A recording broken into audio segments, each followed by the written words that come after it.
On arrive maintenant à ce que la source considère un peu comme la clé de voûte de toute sa théorie, le livre d'Esther. Un récit qui, si on le lit avec ses nouvelles lunettes, se transforme complètement en une incroyable allégorie sur les étoiles. Et tout, vraiment tout, repose sur le nom de l'héroïne, Esther. D'où vient ce nom? Eh bien, du mot persan, stara, qui veut dire étoile. Et en plus, sa racine en hébreu signifie caché.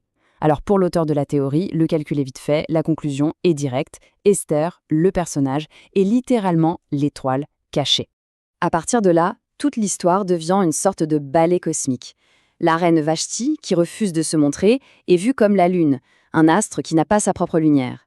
Elle est donc remplacée par Esther, notre étoile cachée, qui, elle, est choisie par le roi Assuérus, qui représente bien sûr le soleil. Et l'intrigue se noue autour de 2 décrets. Et c'est là que ça devient vraiment, vraiment malin.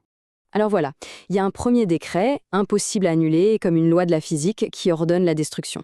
Mais un deuxième décret, tout aussi impossible à annuler, est publié. Et il autorise la défense et donc la survie.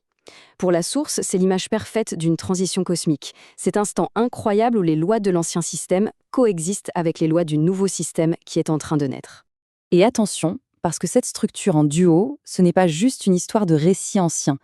D'après l'analyse, ça devient encore plus clair, encore plus direct, quand on regarde du côté des prophéties, et en particulier dans le livre de l'Apocalypse.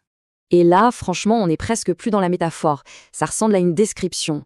Le texte ne parle plus de montagnes de personnages par paire, il parle de 2 sources de lumière, noir sur blanc, 2 oliviers et 2 chandeliers.